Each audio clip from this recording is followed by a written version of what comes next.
அப்துல் கலாமிடம் கேட்கிறார்கள், நல்லா யோசிச்சுங்க, நான் விரக்தியில் இருந்துட்டு இருக்கேன், என்ன பண்றதுன்னு தெரியல. அப்துல் கலாமிடம் கேட்கிறார்கள், மரணத்தை பற்றி என்ன நினைக்கிறீங்க? அப்துல் கலாமிடம் இந்த கேள்வி கேட்கிறாங்க, மரணத்தை பற்றி என்ன நினைக்கிறீங்க?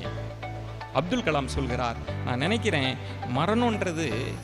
மரணம்ன்றது மூச்சை நிறுத்துறது இல்லைங்க, முயற்சியை நிறுத்துறது தாங்க. ஒருத்தன் முயற்சியை நிறுத்தினால் மரணிச்சிடுறாங்க. எனக்கு அது பெரிய ஓப்பனிங்கா இருந்தது.